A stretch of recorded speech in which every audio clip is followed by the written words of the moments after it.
Bi, panggil Marlon dengan ramah. Iya, Den. Bibi segera berusaha menghampiri Marlon. Bibi kunci aja pintu depan. Dan kalau sudah bersih-bersih, lebih baik Bibi langsung istirahat aja dulu. Saya juga udah mau ke atas, ucap Marlon. Baik, Den istirahat aja. Nanti Bibi akan kunci pintu depan, balas Bibi. Marlon pun melangkahkan kakinya menuju kamarnya. Namun langkah kakinya terhenti dan berbalik menghadap ke kamar Kia. Seperti ada tarikan magnet kepadanya.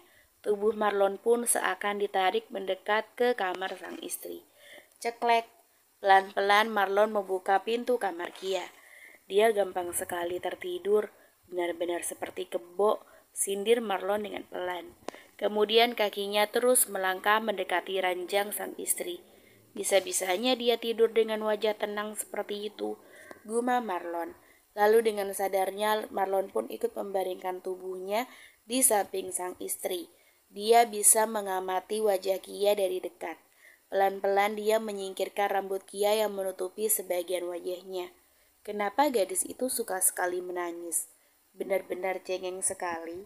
Gumam Marlon setelah melihat wajah sang istri dan melihat sisa-sisa air mata di sana.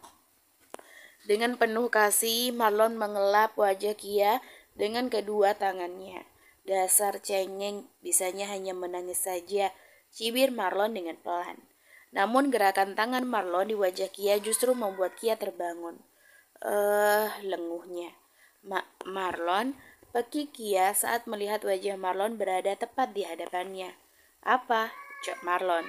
Kini wajah keduanya berada sangat dekat sekali tanpa penghalang apapun. Apa yang kau lakukan? Tanya Kia risih. Apa yang aku lakukan? Kembali ucap Marlon. Iya, apa yang kamu lakukan di sini? Balas Kia kesal. Kenapa dia malah mengulang terus pertanyaanku? Decak Kia. Ngapain ya? Ya tidurlah. Apa? Tidur? Kia pun memutar kepalanya dan mengecek seisi kamar. Tapi ini kan kamar aku, protes Kia. Iya, kamar kamu, tapi ini kan rumahku. Skakmat Marlon. Tidurlah cepat. Marlon pun menarik tubuh Kia membawanya lebih dekat ke dalam pelukannya, mendekap tubuh Kia entah kenapa membawa kenyamanan tersendiri untuknya. Dia sangat suka mendekap tubuh Kia. Astaga, Marlon tunggu dulu. Kembali protes Kia. Dia terus memukul tubuh Marlon yang lebih besar 3 kali lipat darinya. Gimana aku mau tidur coba? Kembali ungkapan nada protes keluar dari bibir Kia. Tinggal tutup matamu dan jangan berisik. Gitu aja kok repot. Balasnya santai tanpa merasa bersalah sama sekali. Benar-benar menyebalkan. Gumam Kia. Dia pun membalikkan tubuhnya membelakangi Marlon. Apa katamu? Siapa yang menyebalkan? Kali ini Marlon membuat tubuh Kia layaknya guling yang bisa seenaknya dipeluk. Kakinya mengunci tubuh Kia dan tangannya memeluk tubuh sang istri dari belakang. Astaga, Marlon kamu mau ngapain, ha? Jangan macam-macam ya. Peringatan pertama dari Kia pun dia lontarkan. Tergantung kamu mau berapa macam gaya, Bisik Marlon di telinga Kia, yang berhasil membuat bulu kuduk Kia berdiri. Marlon, lepaskan tanganku, masih sakit ini. Ada apa dengannya? Apa dia salah minum obat? Pikir Kia dengan heran. Cepat tidurlah, kamu berisik sekali, Aku juga lelah. Dia melonggarkan pelukannya namun tidak melepaskan Kia. Satu lagi, kenapa kamu suka sekali menangis? Dasar cengeng. Ejek Marlon menyentil dahi Kia. Apa kamu bilang? Enak aja. Itu semua juga karena kamu. Lagian kamu yang sering buat aku nangis. Itu semua juga gara-gara kamu tahu. Tuding Kia menuduh Marlon. Marlon, kembali teriak Kia. Kenapa kamu terus menggigitiku? Ucap Kia karena Marlon kembali menggigitnya. Kali ini Marlon menggigit pundak Kia dengan gemas. Zaskia Wijaya, kalau kamu tidak bisa diam, aku akan memakanmu sekarang juga, ancam Marlon. Dasar kamnivora, cibir Kia. Pergi Kia lagi. Aku benar-benar lapar sekali ini Kia. Kalau kamu terus berisik, aku akan memakan ini. Marlon, singkirkan tanganmu itu. Pukul Kia pada tangan Marlon yang sudah berada bebas tepat di atas dadanya. Makanya diem, kamu ganggu aku tidur, sentak Marlon lagi. Dasar aneh, jelas-jelas dia yang mengganggu tidurku, batin Kia. Kenapa tidak tidur di kamarmu saja, gumam Kia. Ah, Marlon, cukup Marlon, teriak Kia, karena Marlon menggigiti tubuhnya dan kini sudah berada di atas tubuhnya. Astaga, oke, aku diem. Kamu masih mau main-main, hah?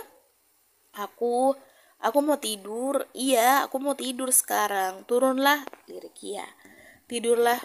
Marlon segera turun dan justru kembali Marlon memeluk Kia dari belakang. Jangan GR Kia, dia melakukan ini bukan karena dia mencintaimu, batin Kia. Bibi cukup heran dengan Kia dan juga Marlon yang tidak turun untuk makan malam. Semoga aja mereka gak lagi marahan lagi deh. Amin ya Gusti. Lebih baik aku bangunkan Non Kia dulu deh di kamarnya. Bibi mulai menaiki satu persatu anak tangga sebelum sampai tepat di depan kamar Zaskia. Namun betapa terkejutnya Bibi saat melihat Marlon yang keluar dari kamar Kia. Astaga Den, Bibi kira siapa? Ucap Bibi. Bibi mau bangunin Kia ya? Tanya Marlon. Iya Den, jawab sang bibi malu-malu. Masuk aja ke dalam, saya ke kamar dulu ya Bi, mau mandi, ucap Marlon dengan santai. Marlon pun meninggalkan bibi yang masih diam terpaku di tempatnya. Astaga, ini beneran si Aden sama Non satu kamar. Alhamdulillah, ucap syukur bibi, semoga langgeng. Terus kalian biar cepet-cepet punya momongan deh, biar rame rumahnya, gumam bibi. Pasti semalam mereka lagi bikin anak. Ah, senang sekali. Bibi udah gak sabar mau lihat anak-anak kecil yang tampan kayak Den Marlon dan cantik kayak Non Kia. Sementara Revo mendapatkan kabar bahwa karena cuaca buruk terpaksa penerbangan kedua orang tuanya ke Indonesia pun kembali ditunda. Dia pun cukup mengerti kondisi cuaca di sana. Aku harus bertemu Marlon untuk menanyakan tentang informasi terbaru kabar Fiona, seru Revo. Di tempat lain, tepatnya di apartemen A, seorang wanita cantik sedang menyusun rencana untuk menghancurkan rumah tangga Kia dan Marlon. Dia adalah Natalie Bagaskara, seorang model cantik yang sangat terobsesi dengan Marlon, tentunya dengan kekayaan Marlon. Aku harus cepat-cepat menjauhkan anak panti itu dari sisi Marlon sebelum hubungan mereka semakin dekat, karena cuma aku yang pantas menyandang gelar sebagai Nyonya Marlon Wijaya. Hanya aku, Natalie. Obsesi Natalie sangatlah besar untuk mendapatkan Marlon. Tentunya bukan karena cinta, karena jabatan Marlon yang sekarang sebagai seorang CEO yang jelas akan sangat menguntungkan bagi Natalie yang memang gemar sekali berbelanja dan menghambur-hamburkan uang itu. Aku akan membuat Marlon jatuh dalam pelukanku. Lihat aja, anak panti itu akan menyesal karena sudah berhadapan denganku. Seru Natalie sambil berdiri menatap cermin dan melihat pantulan dirinya sendiri. Setelah berhasil membangunkan Kia, kemudian Bibi lebih dulu turun ke bawah disusul oleh Kia. Keduanya pun seperti biasa sibuk di dapur menyiapkan sarapan. Bi, apakah stok ikan kita masih ada dan buah pisang? Tanya Kia. Kalau ikan masih ada 2 ekor lagi Non, tapi kalau buah sudah habis Non, terang Bibi lagi.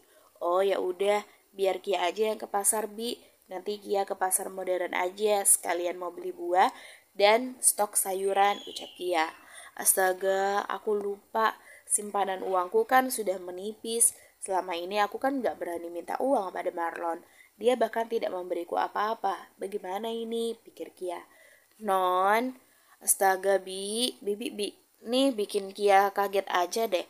Ucap Kia terkejut. Hehehe, maafin Bibi Non. Makanya Non jangan bengong. Tuh, dan Marlon udah panggil Nona dari tadi, seru Bibi. Kembali dihadapkan dengan sosok sang suami yang berhasil membuat hatinya naik turun laksana roller coaster. Kia pun sudah mulai terbiasa dengan sikap Marlon yang kadang baik, namun terkadang juga sering membuatnya menangis. Iya Bi, Kia ke ruang makan dulu ya Bi, ucap Kia. Dia melangkahkan kakinya dengan malas ke ruang makan. Gadis cengeng, panggil Marlon kembali mengejeknya. Mulutnya benar-benar tajam dan juga menyebalkan, gumam Kia. Kamu bilang apa? Selidik Marlon pura-pura tidak mendengar, meskipun sebenarnya dia mendengar ucapan Kia tadi. Nggak ada, aku nggak bilang apa-apa kok. Kamu salah dengar kali, aku nggak ngomong apa-apa juga, nggak ucap apa-apa, balas Kia panjang lebar. Cepat duduk dan makanlah, perintah Marlon. Tidak, aku akan langsung ke pasar aja. Kamu makan aja duluan, seru Kia. Kia pun berjalan melewati Marlon, namun tiba-tiba tangan kekar Marlon mengunci lehernya. Marlon, ronta Kia berusaha melepaskan dirinya dari pitingan Marlon. Aku mau nyuruhmu makan, bukan ke pasar. Jadi cepat duduk dan makan sekarang juga. Sebelum aku yang memakanmu, bisik Marlon. Perkataan tegas dan sikap Marlon lagi-lagi membuat Kia heran pagi itu. Ya udah, kamu lepasin dulu. Gimana aku bisa makan coba? Duduk dan makan cepat. Nanti aku antar ke pasar, ucap Marlon. Kia berusaha menebalkan telinganya atas pernyataan Marlon ini. Marlon pun memberikan 2 buah kartu pada Kia. Yang satu itu kartu kredit limited titanium dan satu lagi kartu debit tiap bulan aku akan mengisinya. Gunakanlah sebaik mungkin, seru Marlon. Apa dia benar-benar sudah berubah? Secepat ini dia berubah? Apa karena dia takut aku mengadukan pada Mama Sasha atas perbuatannya itu ya? Pikir Kia menerka-nerka mencari jawabannya sendiri. Hei, aku akan mengambil kembali kalau kamu tidak makan juga nih. Ancam Marlon karena melihat respon Kia yang justru terdiam menatap ke arah kartu yang diberikan Marlon. Di pasar modern. Mobil yang membawa Kia dan Marlon kini sudah sampai di depan sebuah pasar tradisional yang modern. Turunkan aku di sini aja, ucap Kia. Apa kamu sedang memerintahku? Kamu atau aku bosnya Zaskia Wijaya? Sergah Marlon balik. Astaga, apa aku salah apa? Bukan, maksud aku kita akan cari tempat parkir, aku akan ikut ke dalam, balas Marlon dengan singkat. Apa? Astaga, tunggu. Apa dia amnesia atau kepalanya terbentur gitu? Astaga, seorang Marlon mau ke pasar, kata Zaskia. Marlon pun dibuat heran karena Kia terus menggelengkan kepalanya. Apa yang kamu lakukan? Aku. Oh, aku cuma mikir, apa aku sedang mimpi ya? Ucap Kia dengan polos. Bagi Kia saat Marlon menggigit tangannya. Itu artinya nggak mimpi. Dasar aneh, cibir Marlon. Apa kamu kurang makan daging? Kenapa sering sekali menggigitku? Lirik Kia. Ucapan Kia berhasil membuat senyum terkembang di wajah Marlon. Dia merasakan hatinya benar-benar tenang jika bersama dengan Kia. Pertengkaran demi pertengkaran yang terjadi tanpa sadar sudah membuat keduanya saling mengenal pribadi satu sama lain. Meskipun terkadang harus ada hati yang berkorban dan juga terluka. Marlon terus mendampingi Kia dari satu tempat ke tempat yang lain, mulai dari tempat buah, sayur, dan ikan serta daging. Berapa ini mas? Tanya Kia kepada penjual buah mangga yang ada di pasar. Wah, kalau buat mbak yang cantik ini mas, saya kasih diskon deh mbak cantik, ucap sang penjual menggoda Kia. Marlon yang berada di belakang Kia pun tiba-tiba panas mendengarnya, dan dengan kasar dia menarik Kia untuk pergi dari toko buah itu. Marlon, tunggu, mau kemana? Protes Kia karena Marlon terus menariknya. Kenapa kita tidak belanja di swalayan aja sih? Kenapa harus di sini? Gak usah tawar-tawar harga. Dan gak banyak pria hidung belang di sana. Lagi pula gak kotor, gak bau juga, cerocos Marlon terus tanpa berhenti melayangkan protesnya pada Kia. Kia bahkan sampai takjub lihat Marlon, karena menurut Kia, inilah kalimat terpanjang Marlon selama dia berbicara dengan Marlon. Tanpa sadar, Kia justru tersenyum melihatnya. Hei, aku sedang berbicara serius, kenapa kamu malah tersenyum? Geram Marlon.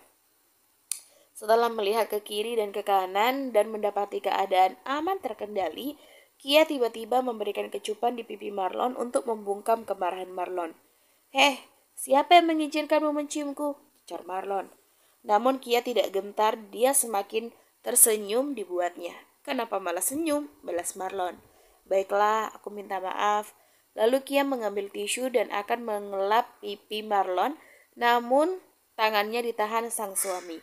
Mau apa? Mau membersihkannya, balas Kia. Sini, biar aku bersihkan. Maafkan aku ya, ucap Kia. Berani kamu melakukannya, aku akan membalasmu 2 kali lipat dari apa yang kamu lakukan. Ancam Marlon yang berhasil membuat mata Kia terbuka lebar dibuatnya. Ayo cepet jalan, kita ke swalayan aja. Marlon pun menggandeng lembut tangan Kia. Revo sudah menunggu Marlon di kantor bersama dengan Romeo, karena Marlon masih belum sampai di kantor pada saat itu. Gimana hasil penyelidikannya? Tanya Romeo. Karena memang dia tidak fokus ikut membantu penyelidikan kasus adiknya Revo.